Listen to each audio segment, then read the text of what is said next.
final session today. And I'm going to hand over to Celeste Campbell-Pitt, who's the Chief Policy Officer for Asia Video Industry Association. Celeste, welcome, and thank you for moderating this session. Thank you very much, Chris, and a very warm welcome to you all as well. Connectivity has become such an essential tool in our lives and will continue to be if the prediction that APAC is about to deliver a total of 3 billion mobile subscribers by 2025 is to be believed. At the same time, the demand for local stories that showcase different cultures and traditions continues to surge across the globe. This last session of the day examines how this convergence of online entertainment and connectivity is evolving and what impact it has had on local content and creative ecosystems. I'm joined today by a panel of esteemed speakers to share their insights. First is Ibu Reni Silvianagrum, Coordinator of the Radio Service Department at the Ministry of Communication and Information Technology at the Republic of Indonesia. Thomas Vollmer, Director, Head of Global Content Delivery Policy at Netflix. Jeff Payne, Managing Director of the Asia Internet Coalition. Jared Doherty, who is Head of External and Regulatory Affairs at AT&T and Warner Media. And last but by no means least, Andrea Millwood-Hargrave, Principal at Millwood-Hargrave Limited. We will commence the discussion today by inviting our speakers to make their opening remarks. We've all heard, I'm sure, at some time or other, the mantra that content is king. So perhaps it's appropriate for us to start the discussion with opening remarks from our first panelist, Ibu Reni. Over to you, Ibu Reni. Okay, thank you, Celeste and everybody. Thanks for having me. Good morning, London, and good evening in Asia. My name is Reni. I will start this panel with the situation in Indonesia. In Indonesia, we have almost 2,000 free radio stations. All of them are free to air, which are spread in 34 provinces and 500 cities. And this radio station in Indonesia having big suffer from the digital media disruption. So right now my job is quite difficult because of this situation. And I ever talked with some colleagues from Asia and other countries. What happened to the radio in Indonesia is also happened to the radio in other countries, because several radio stations in Indonesia slowly they are closing their business because they could not compete with the new media. Why? They suffer from the digital media disruption because of, first, they still facing many barriers because they don't have skills, especially digital skills, to compete with the new media and also with other competitors, which offer more interactive services. And also, they don't have many human resources who could provide them with the good broadcasting quality. So that's my job is here in the ministry is to make them survive from the digital disruption. In Indonesia, the radio licenses is managed by the Ministry of Communication and Informatics, but the content is managed by the KPI, it is Indonesian Broadcasting Commission. So the ministry actually nothing to do in the content, but it is also difficult for us to forget about the content. So in MCI, or Ministry of Communication and Informatics, one of the job of the ministry is to promote the digital technology. So it is we step in two sides, which is traditional media, and the other side is digital media. My ministry should bridge the connectivity across the countries because Indonesia have many countries. We have 80,000 village 80,000 villages and then 17,000 islands. So can you imagine if there is still underserved area, that is no connectivity there. So radio station become one of the only one that can be accessed by the inhabitants in the rural area. So we should promote the digital technology, digital skill, and then also digital infrastructure across the country. But on the other hand, my job is also to make sure that the traditional media exists. That's why our ministry, since 3 years ago, we make some digital agenda. We create some trainings such as digital literacy that introduce how to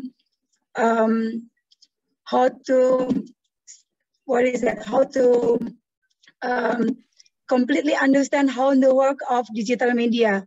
So what should we do in the digital work? What we should not do in the digital work? That is so difficult for us because the radio operators in Indonesia usually managed by family because based on hobby.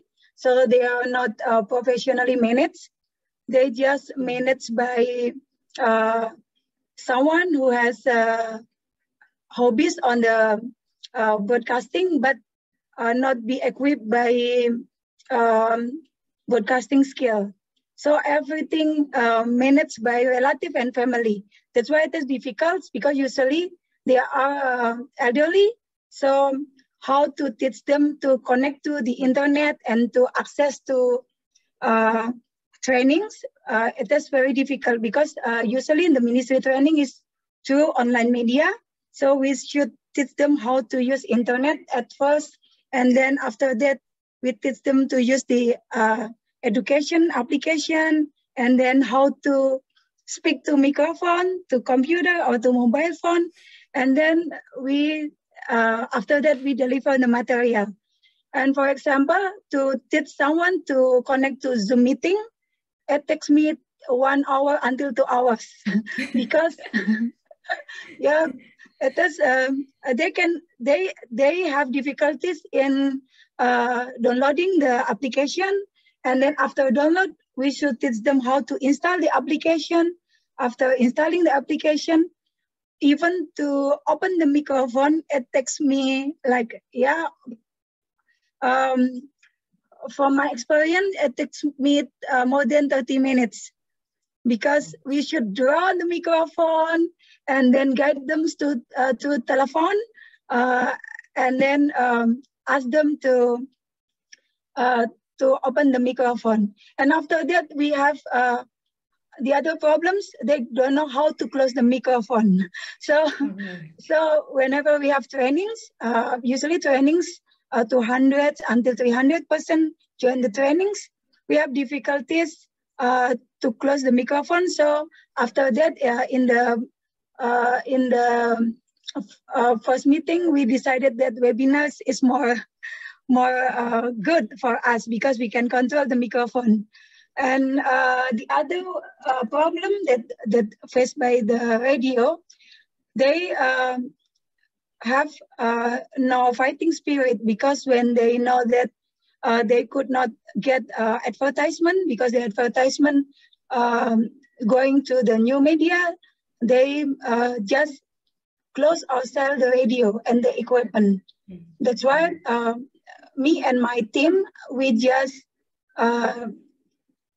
reach the radio operators one by one who has the license or has no license. So we ask them to upskill and reskill their ability so we can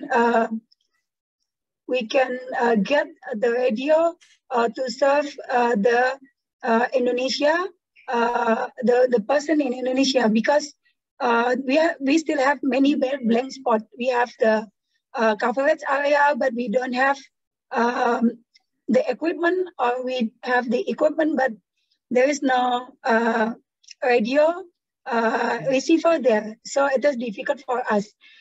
That's why to the our program, we divided into 3 training subjects. We have policy and regulation trainings, because sometimes the radio operators don't know that they should pay the license fee. They don't know that they should report their operation yearly to the government.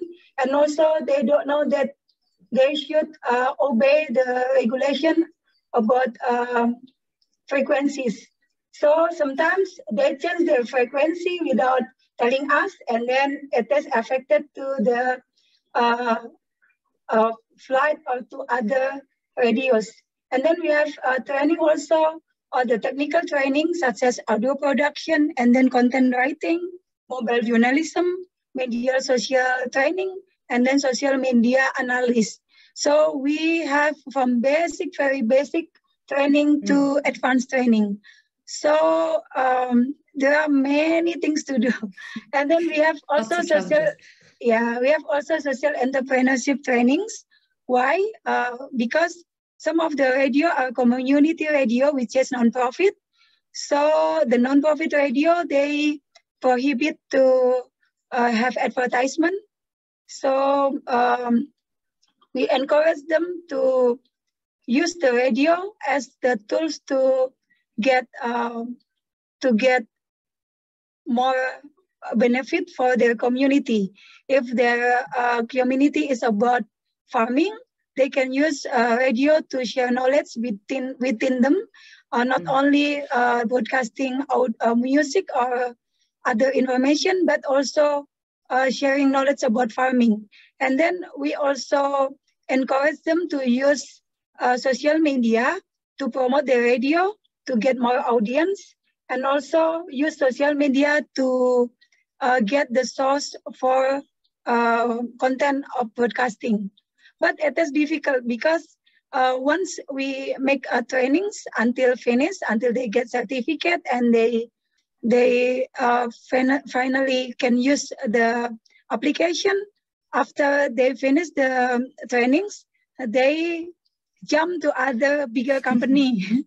So they stop working for the small radio, and then they get the opportunity for bigger media company or to the new media company. Then they leave the small radio or the local radio for working for the biggest company.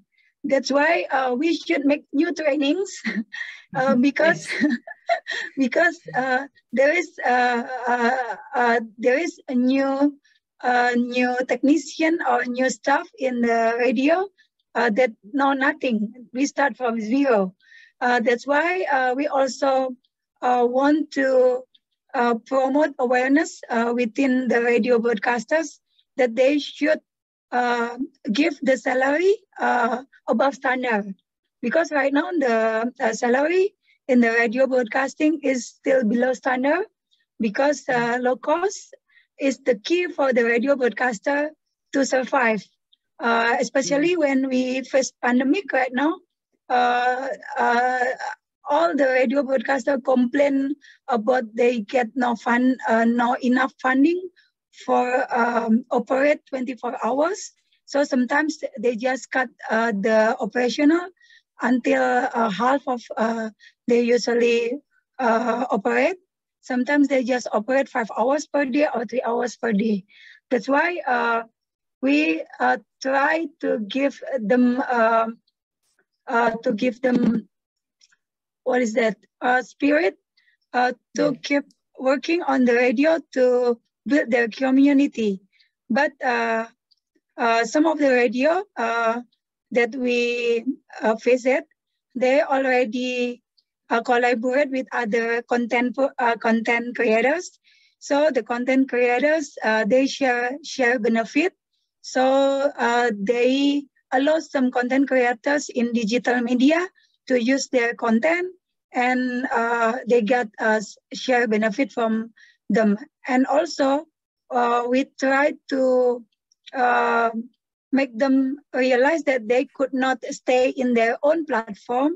They can use other platform, even though my job is only giving the license in the radio to frequency, but it is not limited the operators to enrich or to broaden their broadcast the broadcast content to other media, because it is one of the alternative way for them to survive. And also we are trying to get more support from the electronic industry, that some of them should produce radio transistor, so they easily find in the rural area and also in the disaster area, because we try to visit some disaster area, such as the area where there is volcano. It is difficult to get radio transistor there. So we try also to encourage some radio industry to sell radio to the countries, because and also to build FM tuner to mobile phone. That is all for me. I think Celeste. Thank you, Rennie. It's already 5 minutes. Rennie. Yeah, thank you, Rennie. I mean, that was a really fascinating insight into the world of radio, and possibly a very timely reminder of the huge role that it continues to play in public service broadcasting. You know, you mentioned the farming content and also the local creators working together to use it as a platform. So still very much, you know, I know you say you're only working on radio, but you're working on radio for the greater benefit of society and to really grow their audiences and make sure that they survive. So just moving on from radio to audiovisual, may I ask you, Thomas, to share with us Netflix's perspective on this convergence of content and connectivity and the impact on local creators? Hi, thank you so much, Celeste and IIC, for the opportunity to speak. I mean, connectivity, we've seen during the pandemic such an important requirement, right? 2 hours to get on a Zoom call, as Ibu Rennie was saying, it sounds horrible, and it's essential for Netflix as well. I mean, the way we see it, there's a mutually beneficial and a synergy between content and connectivity, and so I'll cover this in those remarks, as well as some example of Netflix innovations or investments to help make best use of connectivity, and then some trends for the future, maybe opening up the discussion a little bit. Spoilers alert! The wave is not stopping. There's a further wave of investment in connectivity, in content coming, and it's a big opportunity for IIC members to implement the right policies to ride that wave. So as I was saying, the intertwine between connectivity and content, the way we see it, both need each other, right? Connections, let's say, you know, primarily the internet as for Netflix, right? Consumers subscribe to the internet to access effectively the whole world worth of content. They want to get one connection and be able to choose any content that they like. And if there is no content, no services, no app on the internet to work, to learn, to entertain themselves, right? The connectivity is like a bridge to nowhere, in effect. And then on the other end, right, if there was no way to get on the internet, all those services, apps would be effectively unavailable. So this concept that you can connect to anything from your internet, if the concept of net neutrality has been so instrumental in this unprecedented era of creation of new services and competing with each other, and some of them becoming, you know, household names like Netflix. It's such a key principle. Netflix competes and invests significantly in content to capture what we call the moments of joy, the times when our member choose to spend time with the service, with Netflix. We've invested more than $7.5 billion last year in content, including in Asia. We think the best stories can come from anywhere, And so we create content in all regions, and we localize through dubbing and subtitles in more than 40 languages, so that this content not only comes from anywhere, but is also made available anywhere. And so anyway, coming back to connectivity, maybe the best example of this synergy between content and connectivity is the fact that a broadband customer that is also a Netflix member, we have found is much more likely to be subscribing to higher speeds, for example, or to be hooked onto next generation networks and effectively, contribute to those investments. Specifically for Netflix and connectivity, our goal is to make use of connectivity in the most efficient manner, because it's really the way we help make the service more enjoyable, a better experience for our members. And I'll give just quickly two examples. One is around our encoding technology and how it contributes to a more efficient use of bandwidth. Over the past 5 years, we've worked with the Open Video Alliance on new codecs, the latest of which is AV1. It's divided the number of bits required to carry the same amount of video and the same quality by 2, which means that effectively bitrate is divided by 2. It's twice the efficiency. Nowadays, to stream a HD video, you basically need less than 5 megabits of throughput, whereas a basic, let's say DSL connection is 20, so that's 4 streams. And then now on fiber, you get 100 megabits, easily up to a gigabit of speed to your home, which would be 200 HD streams. And so because of those joint investments between connectivity providers and in this case, the Open Video Alliance, the consumers effectively get way more than enough bandwidth to do streaming on their broadband plans. The other significant investment that Netflix has made for connectivity is about localizing content.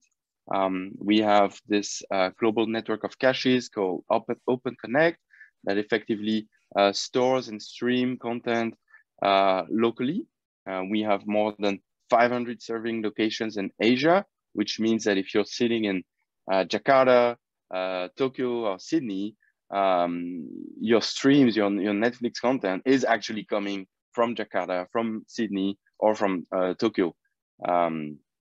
This saves bandwidth on all of the long-haul networks, which effectively saves costs for networks, makes network more resilient, less susceptible to fault or failures, and then also reduces the risk of congestion. Long-haul networks is where all the content is aggregated, and congestion there would effectively impede any service, schooling or telemedicine. And so obviously that's the last thing you want. And through local delivery of content, Netflix helps avoid that.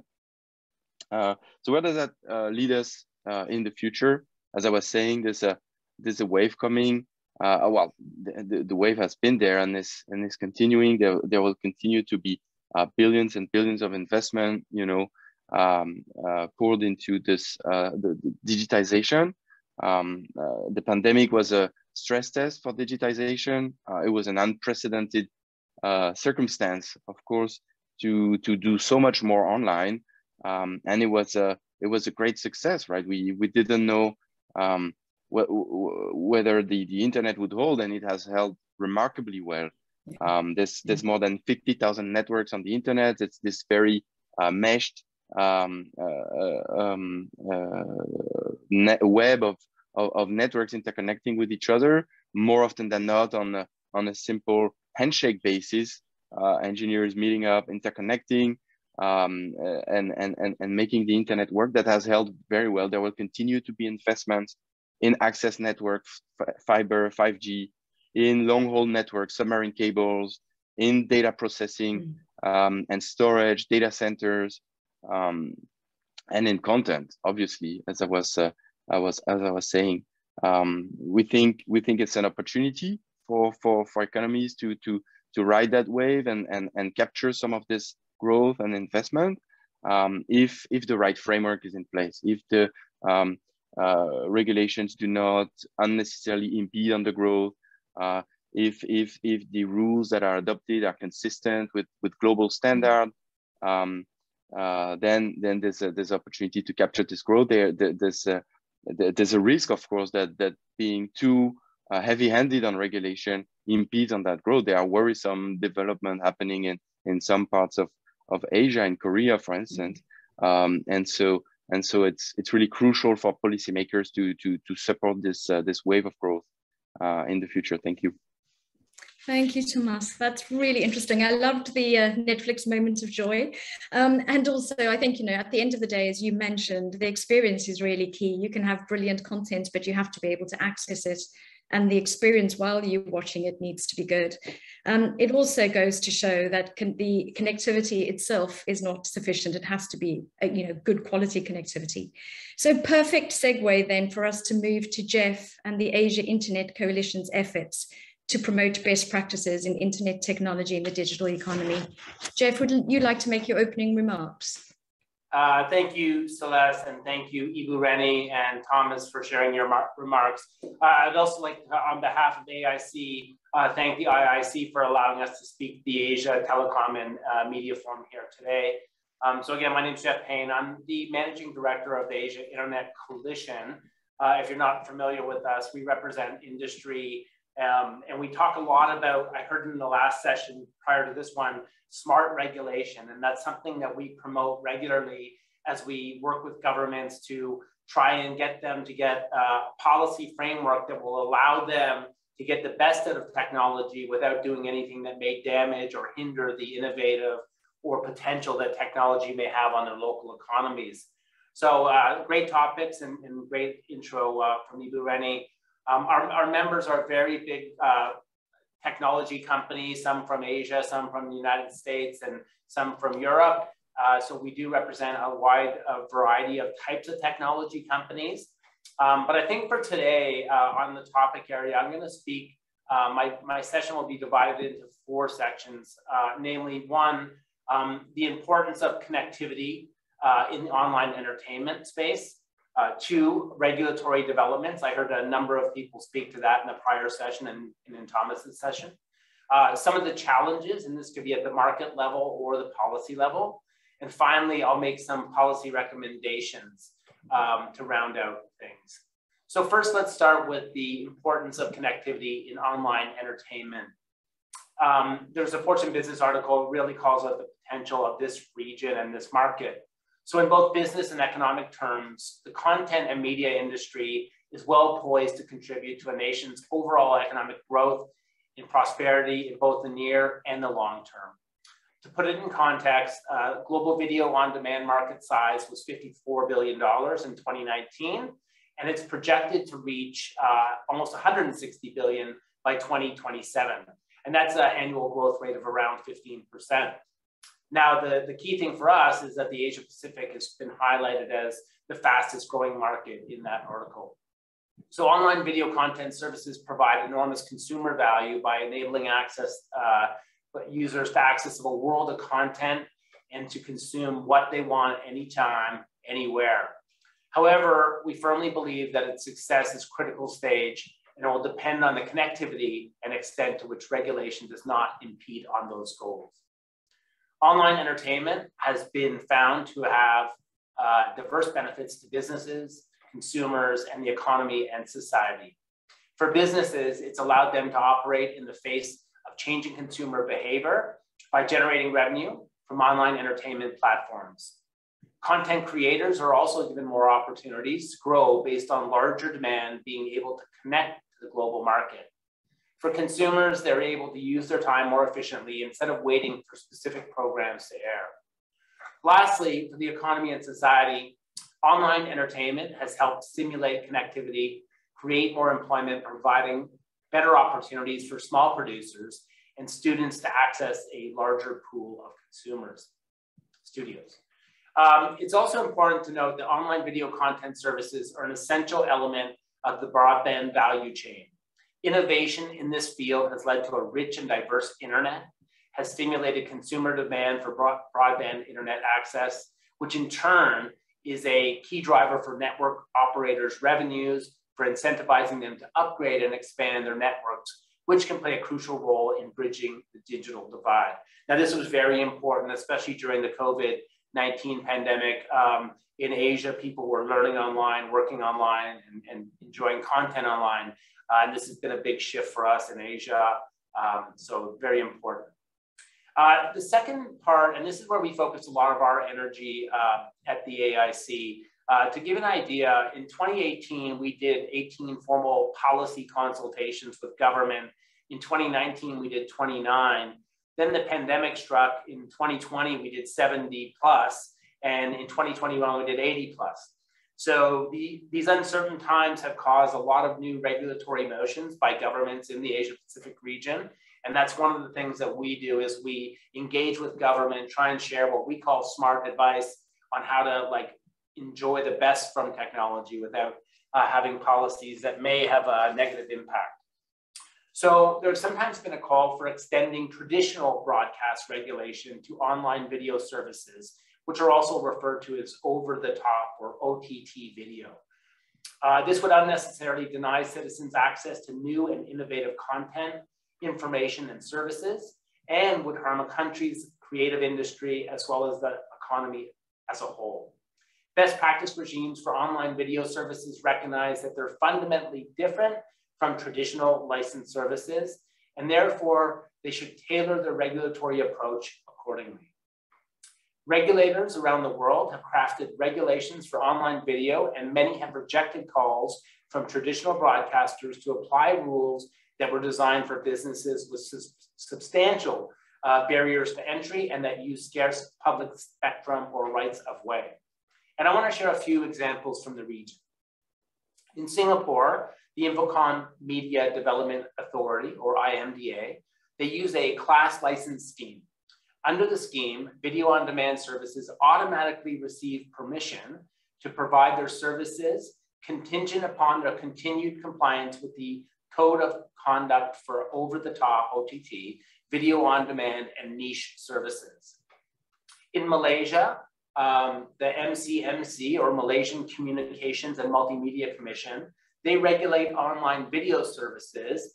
Those services remain exempt from the licensing regime, rate regulation, local content quota, and the Made in Malaysia requirements. And finally, in the European Union, the European Union's Audiovisual Media Services Directive, or AVMSD, signed at the end of 2018 and now being transposed into national law across Europe, it recognizes the traditional broadcasters as a distinct from on-demand programming services like Netflix and video sharing platform services like YouTube. Taking into account the degree of choice and user control over services, the AVMSD makes a distinction between linear, which is television broadcasts, and non-linear, which is on-demand services. Third point, challenges, policy and market. Any attempts to impose additional regulation on online content video services would create business uncertainty and lower economic growth and investment. On this note, it's essential for us to take into consideration that regulation of online content video services should only proceed once the following questions have been thoroughly answered. First, on what grounds is it justified? Second, will it create market barriers and stifle innovation? And third, is it practical given the pace at which new technologies and business models evolve and the fact that online video services cut across many jurisdictions? Given the recent uptake in digital, there have been a renewed urgency for governments to regulate these services under the ambit of consumer protection, privacy, and content regulation. Some trends previously observed in the region include Bangladesh. The Bangladesh Telecommunication Regulatory Commission has just released a guideline to operate OTT web-based platforms. The main issue behind this guideline is the overbroad definition of what OTT services really are. Basically, the way it's written, it covers almost everything over the internet. The overbroad definition may lead to a misapplied regulation that can limit economic growth as well as hinder innovation on a broad scale. In India, they're seeking to create a level playing field between OTT providers and legacy media and network providers. India introduced a rigid framework that can stymie innovation and competition or cause irreversible consumer harms. On this note, AIC has previously advocated that OTT service providers should not be subject to fresh regulations since they are not comparable to the services offered by telecom operators. Further, the regulatory framework for OTT players would curtail innovation in the country. I've got two more examples, but I'll go to Korea. The country passed the revised Telecommunications Business Act. It's informally dubbed the Netflix law. This is an attempt to urge foreign platform operators like Netflix and YouTube to share costs in securing stable internet services. In the AIC submission that we made, we emphasized it's not technically feasible to expect OTTs to provide reliable service 100% of the time. Despite best efforts, unavoidable and unexpected technical bugs, outages, and other problems will occur, especially as many of the aspects of the service are not under the OTT's control. So I'm going to finish with some policy recommendations. First of all is self-regulation. This is something that's evolving right now in the Asia-Pacific region. Industry self-regulation will ensure that government oversight is aligned with the rapid evolution of OTT businesses, and it supports the industry's growth. Transparency in the self-regulation process can be enhanced by making public self-regulatory guidelines and the process by which OTT providers address complaints that are lodged. This will allow consumers to determine if providers are adhering to the guidelines and adequately addressing complaints accordingly to the guidelines. Any industry self-regulation committee should include industry experts and other key stakeholders to prevent collusion between members. Providing incentives. This will encourage the industry participation, such as tax incentives and public recognition to companies who are committed to self-regulation. Local content quota should be avoided. Requiring OTTs to maintain a content quota for domestic programs will be a blocker for market entry. In order to meet this requirement, either the domestic program production capacity must significantly increase or the content catalog must be reduced significantly, thus restricting users' market access and creating difficulties for enterprises. There should be no application of quotas on demand service, internet services, and other means should be adopted to promote the creation of locally relevant content. Quotas restrict the ability of content creators to freely participate in an increasingly competitive and global media market. Not according sole responsibility for OTTs to maintain a stable service. And I mentioned this a bit before. So OTT businesses depend on internet service providers and other intermediaries to provide reliable services to users. Data on the internet travels from origin to destination through several independent intermediaries. The number could vary between 4 to over 50 during the course of data travel. This makes it basically impossible for a single entity to control entirely the reliability of data delivery to the user. So OTTs can make efforts to provide convenient and reliable services to the extent they control the network. Elements of the network that OTTs can control are generally within the premises and facilities that OTTs operate directly or contract independently from ISPs. Since Asia's OTT industry is relatively immature, excess regulation and censorship could undermine the industry's growth. Rather than imposing too many rules on online video platforms, authorities should focus more on combating piracy. So in conclusion, the pandemic really has affected online entertainment in a positive manner. The growth is attributed to the rise in demand for OTT services, especially during lockdown periods. Furthermore, the lockdown has given a push to connectivity, which has increased the viewers' consumption for online content through various platforms such as Amazon Prime Video, Twitch, YouTube, and many others. A positive outcome of this surge in demand has led several governments to initiating programs to support businesses during the time of crisis. For instance, the Canadian government has introduced a new film and media tax credit program. In this program, the Canadian Revenue Agency offered a film and media tax credit to ensure that businesses receive their tax-free credits, especially during lockdown, and thus strengthening the local content industry. Given this, we firmly believe that the success of this critical stage will depend on the extent to which regulation does not impede these goals and can ensure the continued growth, and particularly in Asia, as the rest of the world becomes recovering from COVID-19. So with that, I'd like to say thank you very much.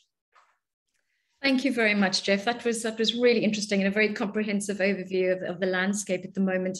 I think you're right. I think light touch regulation is what we all need. Only when market so demands do we want to encourage regulation. And also, I think certainly one of the things you mentioned around transparency, it's a very important consideration for our members at Avia as well, is being transparent. And that really does induce a lot of trust amongst end users.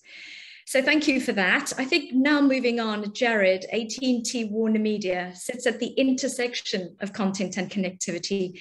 So you probably as an organization have the best viewpoint of the impact of this convergence on the local creative economy. Can I ask you to go ahead and share your perspective with us? Thank you, Celeste, and thank you to IIC and to all the panelists who've shared such interesting and I really think thoughtful information so far. My name is Jordy of AT&T Warner Media, and our purpose really is to create connection between people with what people and businesses need to thrive every day, and also with the stories and experiences that matter to them. So as you mentioned, right in that space between networking, media, and entertainment, we try to serve global creators as well as audiences and get to play a role in that connectivity as well as the creative economy. So especially over the last few pandemic years, we've worked at the center of these two important dynamics, one of which is a boom in the online entertainment and collaboration space, but also at the same time, there's been a realization of regulators and communities everywhere that digital access and skills are essential for everybody. So I hope today to touch on three different things. One is the breadth and the importance of the creative economy. The other one is the opportunities that digitalization is presenting in that space, and also the value created by empowering communities with both digital connectivity and skills. And so when we talk about the creative economy, it's not always easy to visualize. So one thing that I think might help is to start considering that each time we stay seated in the cinema for the last 5 minutes of a movie's credits, what we're really witnessing in that time is a huge array of jobs and talent. And these range from screenwriting to acting, animators, set design, construction, it goes on to post-productions, as we heard from Thomas earlier, even subtitling, dubbing, and these things are really jobs that create employment, but also they create broader access to entertainment that folks create. And beyond that, even you've got the spillover effect into marketing, food services, transport, and even impacts on music, merchandise products, tourism, and other things that might not appear on those credits. So the creative economy really is just big with impact from the core operations, but also a wide range of suppliers, partners, and those employed by the sector spending their money in the economies. So at Warner Media, we're very happy and proud that we've been a part of that community in Asia for several decades through broadcast, cinema, distribution, and through the production and telling of local stories. Now, COVID-19 has brought to the spotlight the benefits, but also the necessity of digitalization and connectivity. Policymakers and governments have had to adapt very quickly and have done it very well to protect the health as well as the well-being of their citizens. And while some parts of the economy have really stagnated, unfortunately, other trends are accelerating. I think we heard earlier from Jeff and from others that shifts in digitalization, as well as online business and entertainment, are really bright spots in that space of recovery. And digital connectivity through all of this has facilitated work, entertainment, education, and even access to health advice. Video streaming, just for instance, has especially grown with just an ever increasing array of services, content, opportunities for the creative community to develop economically.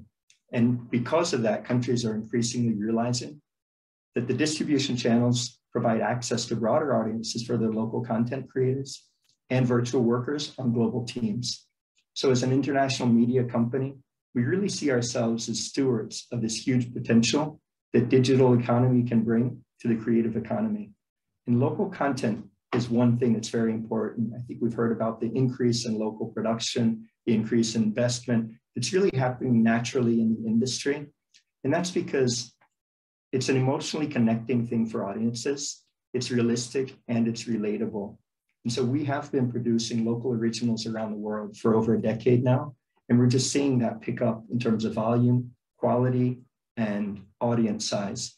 And so sharing that culture, the local stories and the sites to a global audience happens through a lot of different ways. It happens naturally through streaming, but also through films, through traditional pay TV channels and others. And an important thing in this, I think, that's as far as capacity building, is that wherever we do film and produce, we look to create long-lasting production value. So really working with local talent, learning together, and exchanging know-how and experiences so that we all make this journey together. What's positive really is that technology now is creating new avenues for local stories and for storytellers to reach that global stage. It's just more efficient through the technology, through streaming and through other innovations in production and digital communication, that you can deliver programming to target audiences wherever they are in the world. So that just makes it more economical, more interesting to invest and create new shows. But there's another part of this too, which is it's not just the shows that are getting global access. Because of the skills and the tools that folks have, technology really allows talented creators to connect with projects that span across borders so they can participate in the creative economy from their own community. And I think during the lockdowns, which we've talked about earlier, a lot of this happened. Unfortunately, the tools were in place and the access was in place, and it's continuing to grow, and we're seeing that as a really positive space, because this really means that more people can participate, even if they're not co-located in what would be a traditional entertainment epicenter. So a couple of examples that we have in our own space is that Cartoon Network virtual studios really work with talent across countries in Asia, as well as production houses across Asia, to create engaging programs that really are one single project collaborated across broad teams. It also happens in the scripted space as well. So shows such as Folklore, they can now be created with showrunners, directors, crews, distributed across multiple countries, so that you're tapping on just what you need in each location to perform these things efficiently and to get the right type of quality, especially in a space where travel isn't what it used to be in terms of ease and cost. So some countries, what we're seeing, are leveraging these policies or leveraging new policies as well as incentives to attract both traditional and digital creative production economies. And these can range from anything, including policies focused on protecting content, facilitating investment inflows, eliminating market access and restrictions, and even gets into the education and development space. So that brings me a bit to the third point that I'd like to make, which is that to all of this, access to connectivity and to skills is really critical. You can only grow the economy and grow the community of creators if folks can get connected, as well as can develop the skills that they need to be competitive and to be engaged in that space. And a real benefit of digital is that it allows you, if you support access, to also support the creative skills growth, so that way nobody is left behind in this journey. And across Asia, broadly, there's a lot of good news to share. Access to the internet, for instance, just across several ASEAN countries, increased by 40 million people connected to the internet for the first time in 2021, bringing roughly across Singapore, Malaysia, Indonesia, the Philippines, Vietnam, and Thailand, close to 450 million people are connected to the internet now. But in these countries, these sample countries, and in countries and communities everywhere, it's important to continue to expand access, quality, and skills. And there are a lot of good examples of where private sector as well as the government are getting engaged. In fact, just yesterday with partners, we launched what we call the Accelerate program to help 6,000 women-led small businesses in the region develop digital skills, because we really believe it's access plus skills plus great content and programming that can draw crowds, can also grow the economy. So the important work of governments to expand skills and access supports that, but there's additional things that governments can do. I think we've already heard great examples from Jeff and Tomas, but I would add also finding ways to let local audiences access entertainment. It's legal and safe, Another one would be just finding ways to make it easier for talent to connect to and plug into the global creative ecosystem. And then, of course, developing and supporting each country and each community's local talent and local creative industry. So we think that ultimately, digital can do a tremendous amount to empower the creative economy, but it won't replace the essence, which is people and the power of talented storytellers to make human connections. So I'd wrap up by saying that AT&T and Warner Media has really enjoyed the positive evolution as we've added digital access, production, and distribution to our more traditional involvement in the creative industry and economy. And we're looking forward to future opportunities to bring local stories to the global stage and to continue to help the region unlock the economic power of the creative economy. So in short, we're really excited for the great stories that are going to come. Thank you, Jared. It's an amazing presentation, and congratulations on the Accelerate program. That's quite an achievement, and wonderful to hear you're really working with vulnerable people within that sort of under-accessed, I guess, group. So from the remarks we've heard, connectivity is key to ensuring access to information and content, but one always has to ask how one democratizes access and builds confidence that the information is reliable. Andrea is here today really to talk to us through the paper, or talk us through the paper which the UNESCO-backed working group within the Information for All program has produced on best practices for information access and sharing. So Andrea, can I pass over to you to share your remarks? Thank you very much, Celeste, and thank you, the IIC, for allowing me to do this. As Celeste mentioned, I'm speaking on behalf of the Working Group on Information Access. That works as part of the programme for Information Access for All, particularly looking at digital information. So I'm concentrating on that. And in fact, Jared's last comments are very important and it's a perfect segue. So thank you for that as well. The group's thesis is that access to information allows users, both citizens and consumers, to participate more fully in civil, social, and economic life, and therefore benefits both industry and governments or nations as a whole. Petra, can I have the first slide, please? It's a very simple slide. It's really saying that, exactly as I said, connectivity for all is important. But the group has looked especially at vulnerable groups in terms of access. Those are groups that may not have connectivity for geographic reasons, such as Rennie discussed, or don't have the literacy to connect, don't understand how to do those things. A number of speakers across these last 3 days have talked about those things, including things like affordability. Also, linguistic barriers are very important.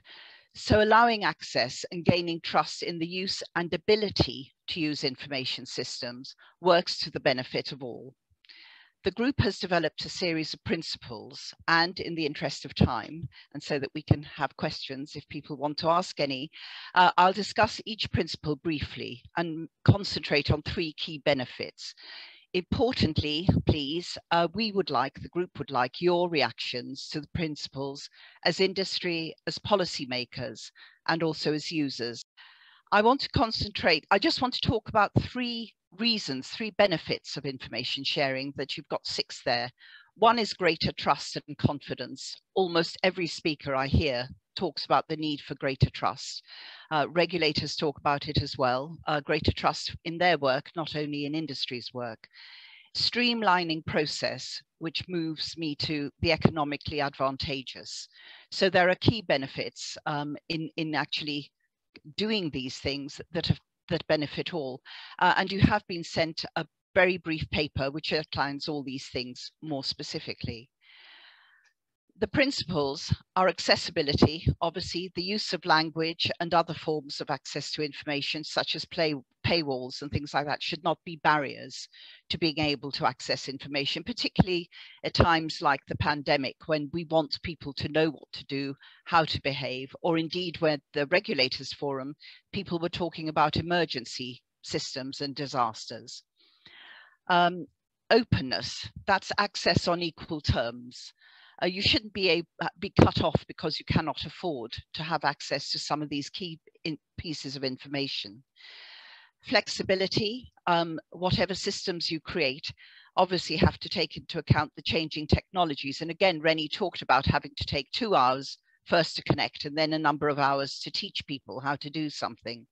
You need to be aware and looking forward. And again, industry plays a very important role here. And I would like to say that, of course, regulators also need to be able to keep up with the changing technologies, and industry plays a key role in that area as well. Transparency, so that people can gain trust, so that they understand where their information is going, what is happening to it. Integrity, it's a big word, and what it means really is the quality of the data, how users can be confident that the way in which their data are being used is not being misused, is not just being monetized, actually is of benefit to them themselves. Obviously, legal conformity, Celeste, I know you were a lawyer, and data access arrangements should respect the legal rights and legitimate interests of all stakeholders. That includes governments, but also particularly users. And finally, one of the reasons for promoting these principles on information access and sharing is efficiency. You shouldn't have to, every time you go into a different government department, have to fill in the same data time and time again. So it's about universal access. And I know within that, there are key trust questions and how much data is being collected.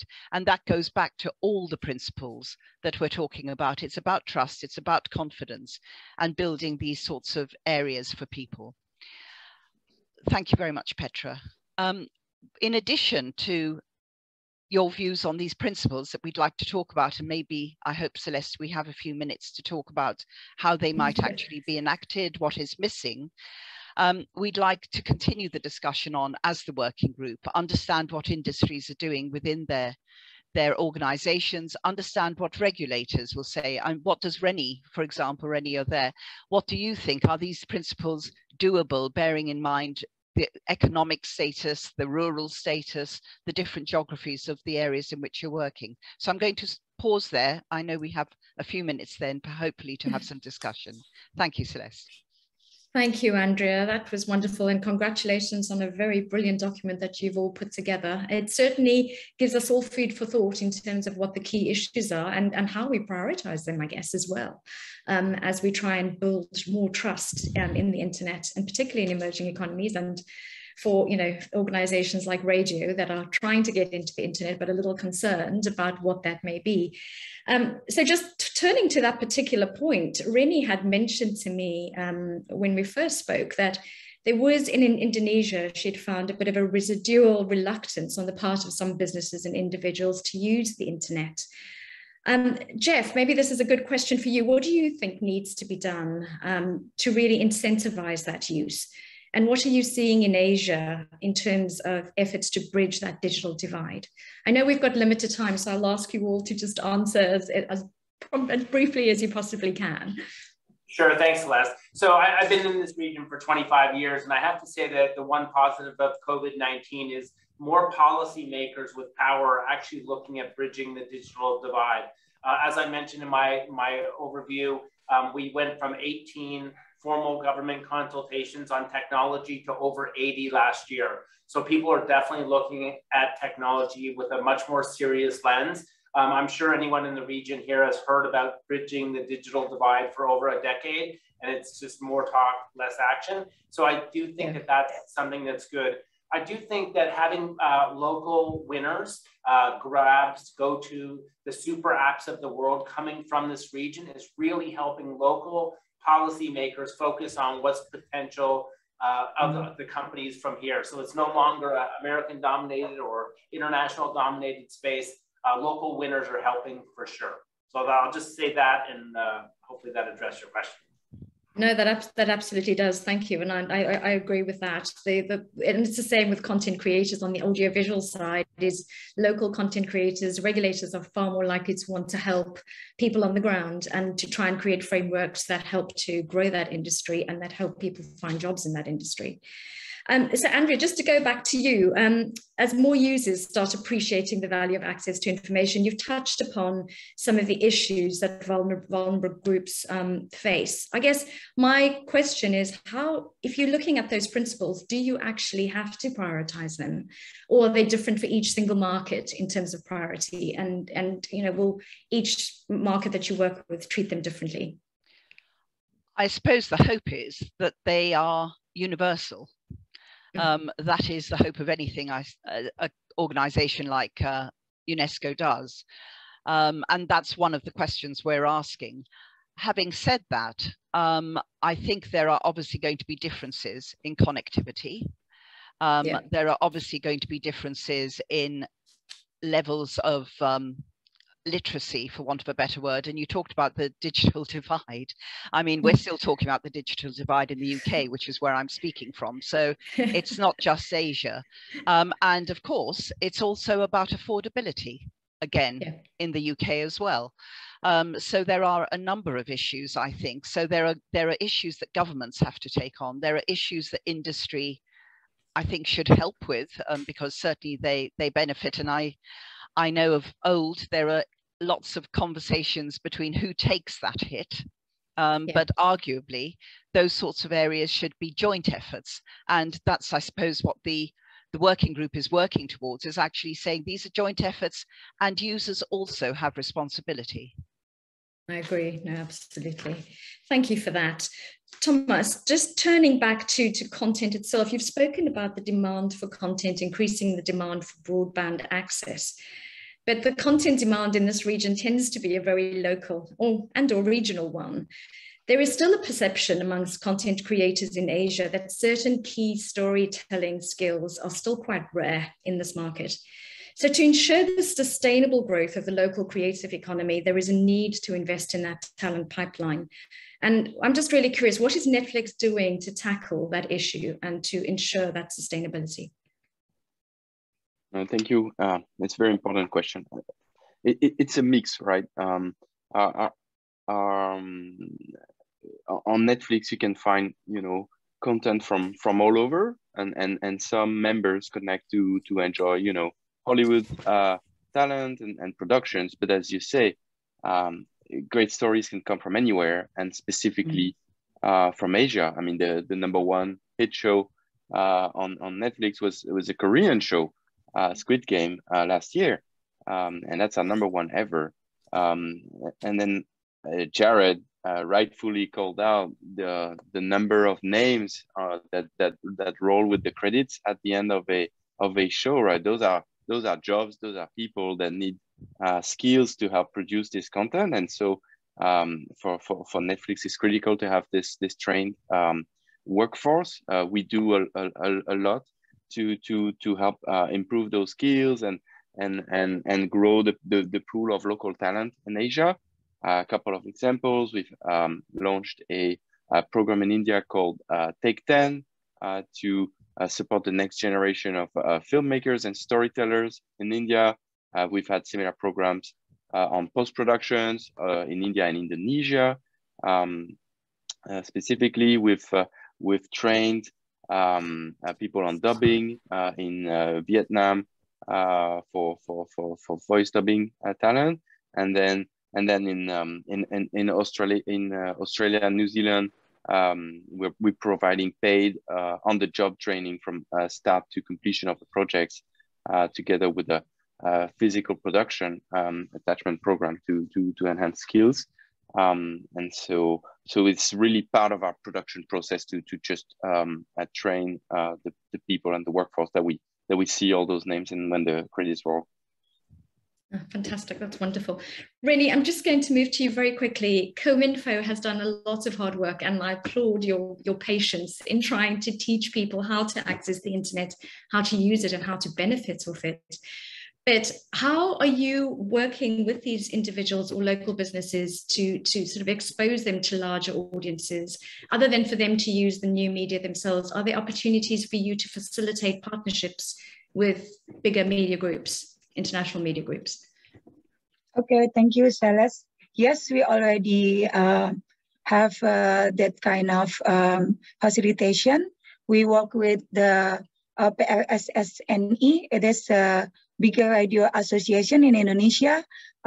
We encourage the bigger media group, radio group to help the small radio to learn from them. So they facilitate how to make a better audio production, and some of the radio, they don't know how to avoid lightning when there is raining session.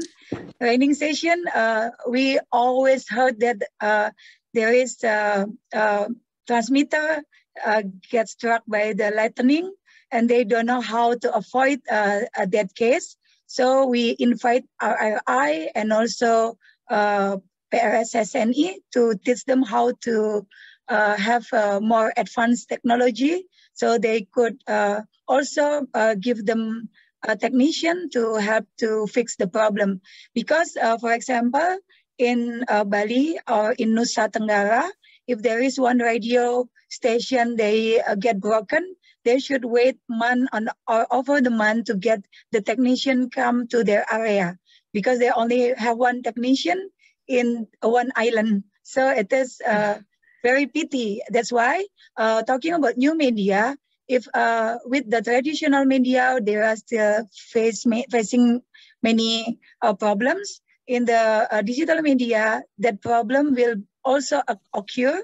So we try to make them ready to manage their radio from the technical aspect and from technical aspect to the finance aspect. So when they want to move to new media or to broaden their services to the new media, they are ready enough and ready to get benefit.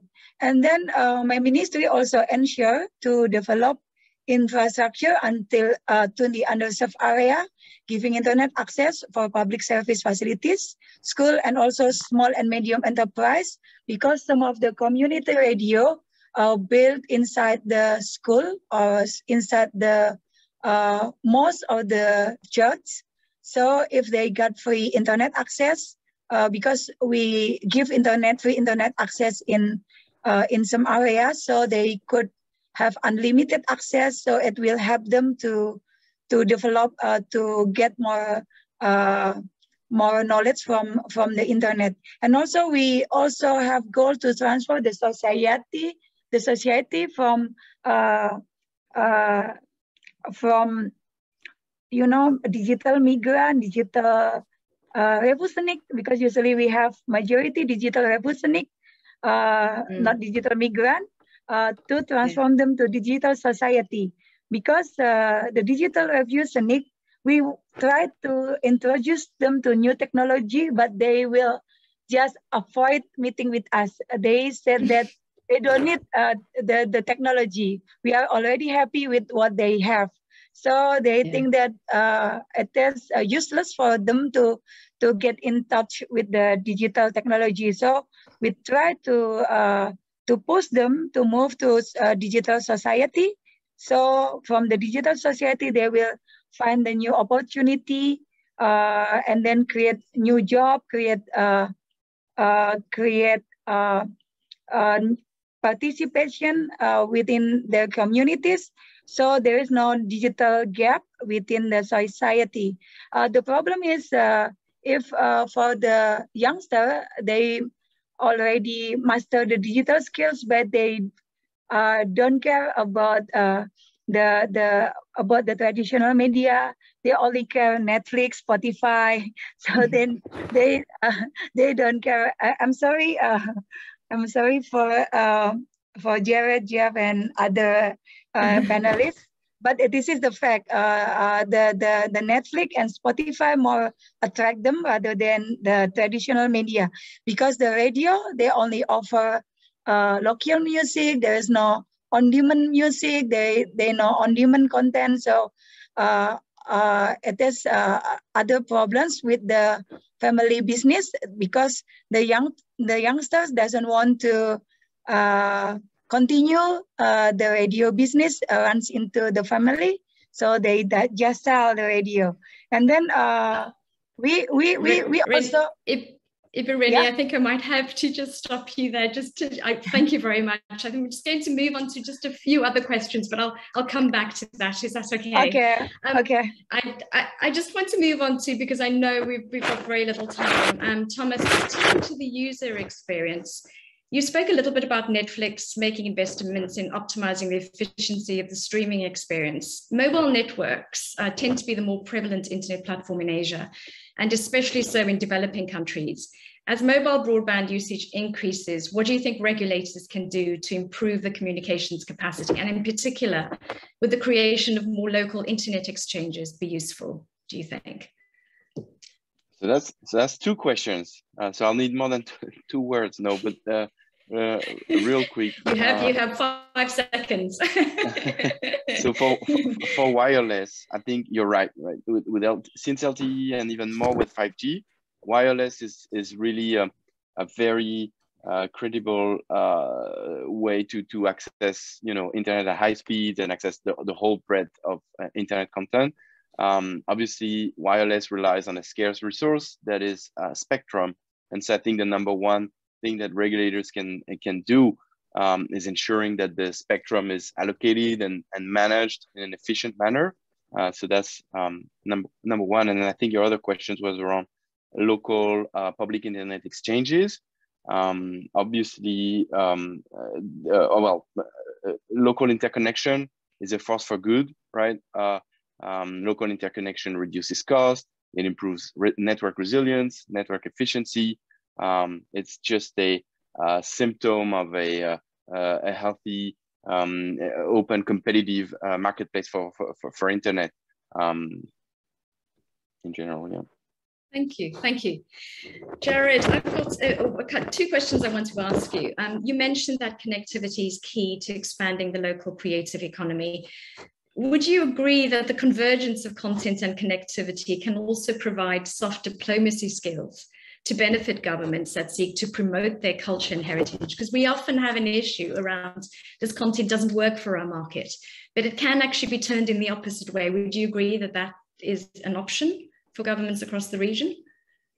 I think it really is. That's a great question. Thank you, Celeste. And it really is something that we're already seeing to different degrees, right? For instance, think how much just with certain content coming out of Korea recently, the attraction it's drawn, right? And you can go back and think even further, right? If you're thinking of Singapore and Westworld is filmed here, or Crazy Rich Asians for Singapore, Malaysia, Lord of the Rings for New Zealand, Kong Skull Island for Vietnam, all of these things really they spark excitement in the audience. And if you're able to present thematic and positively portrayed views of beautiful places, new places, it introduces them to the audience. It sparks this curiosity to know more about the culture. So I think that that's a benefit. And if you can complement that, of course, with great stories and good production and having environments that really are facilitative to building that ecosystem so more productions can continue, then I think it creates this really positive flywheel that just attracts more investment. I absolutely agree, and attracts tourism, which then builds a whole different economy on the ground as a secondary opportunity. There was one other question I wanted to ask you in terms of surge in connectivity.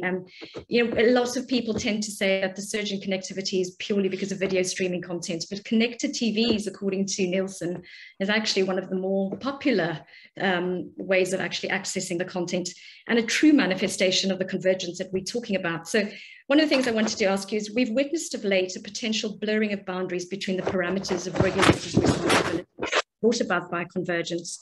And while I'm definitely not holding it up as a gold standard, do you think there is an opportunity for regulators around the region to perhaps collaborate in the way that the Digital Regulation Cooperation Forum in the UK is doing, where competition regulators, data protection regulators, and they all get together, they treat the digital economy as a holistic, looking at it from a holistic viewpoint, and ensuring that there isn't this conflicting legislation or conflicting regulator objectives that impede the growth of the internet and the creative economy. Would you say that is something that we should be, as industry, actively trying to advocate for in this market? Yeah, quite a question. I'll start by saying if regulators are in the audience and they're struggling with this convergence and this confusion between the intersection of technology across so many different functions and bodies, they're not alone, right? As technology is horizontal, every business is really struggling with where the decision sets and who's really responsible for what when everything is digitally enabled. And so I would just say that there's a lot of people making the same journey, not just from a regulatory perspective, but across all parts of society. And so indeed, lines, they are blurring. And I'd say that really around ownership and coordination and consistency are just all really strong tools that can help regulators and also help actors within each community to understand the environment and act appropriately, right? But also recognize many business models are still evolving. It's also important, I think, not to rush in to regulate things or to start applying new rules in unique places while they're changing so quickly. I think to do that really risks stemming innovation, but really the economic growth that comes around it. So to your point, really scanning for best practices in terms of growing the sector and achieving the real legislative goals, I think is really productive and helpful. And again, in emerging areas, I'd add that public-private collaboration, because we're all making journeys through new parts of technology. There's never a time that's better for real communication between government and the community and the businesses that operate with them.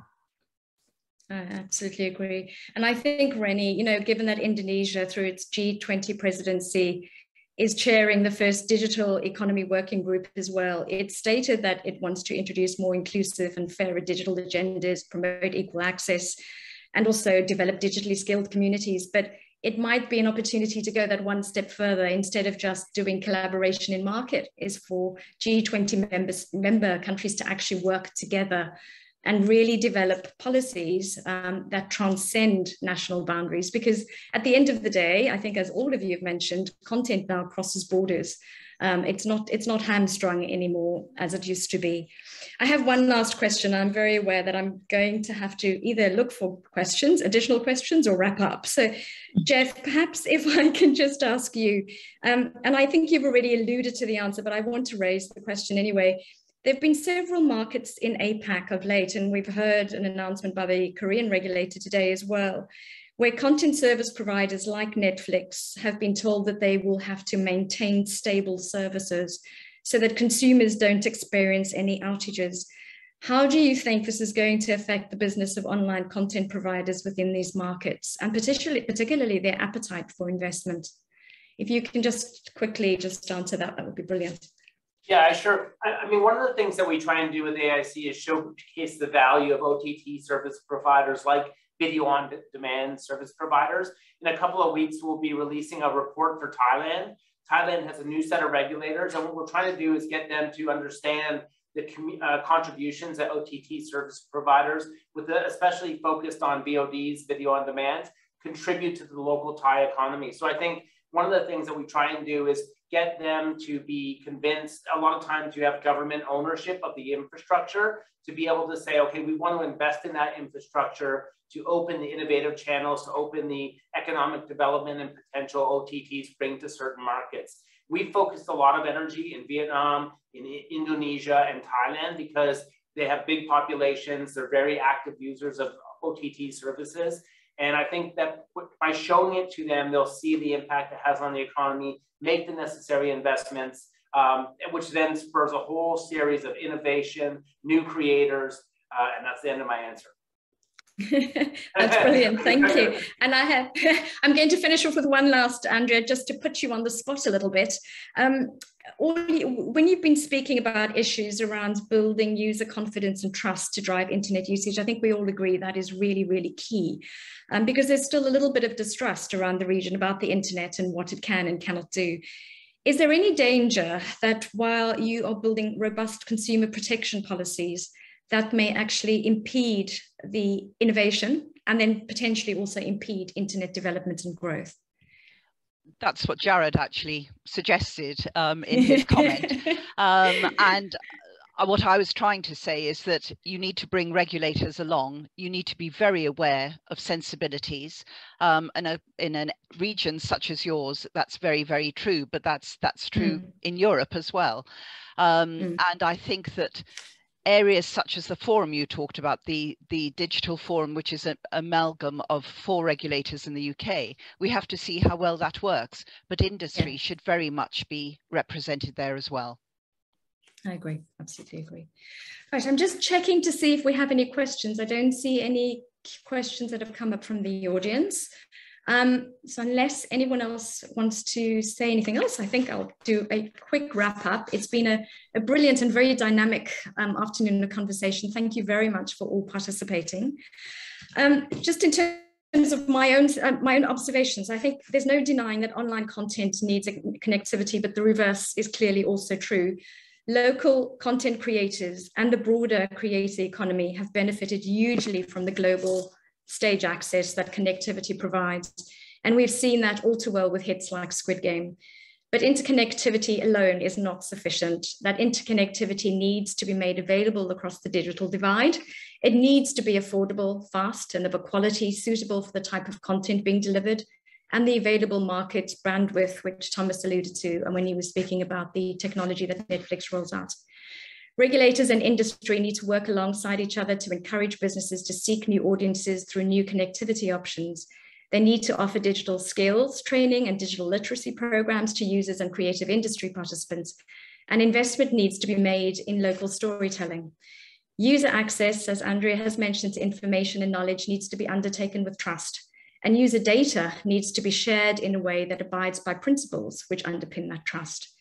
And finally, I think, and I believe very strongly, regulators need to cooperate to ensure they provide a more holistic, fit-for-purpose regulatory approach to the dissemination of online content, which will in turn hopefully promote greater business certainty and facilitate the further growth of the connective economy.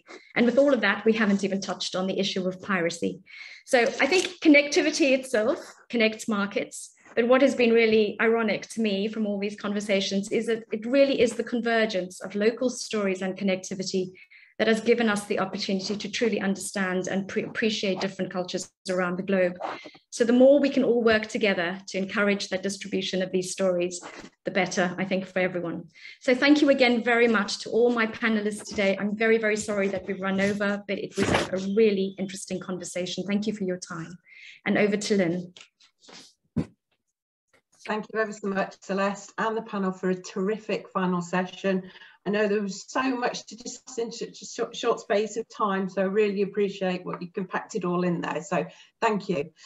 Now, before I close the Asia TMF, I would like to take this opportunity to thank all of our speakers and moderators over the last 2 days who have done an outstanding job sharing with us their valuable knowledge, their insight and their experiences. So thank you to all. So whether you've attended all of the panel sessions during the TMF or just watched 1 or 2, we will send you the links to the recordings over the coming days with the written reports to follow shortly. Now, with regards to the report that Andrea spoke about, you should have received a copy of the UNESCO draft document outlining principles for better information access and sharing. It was sent, the link was sent in your email and joining instructions. If you haven't, please let us know and you can receive a copy of that to comment on. And then finally, a date for your diary, the IIC's Communication and Policy Week, known as CPR Week, and includes the annual conference as well as the International Regulators Forum and the Small Nations Regulators Forum, will take place on the 1st and to the 4th of November in Canada in person. So I look forward to seeing you either then or before. Thank you all ever so much. Bye.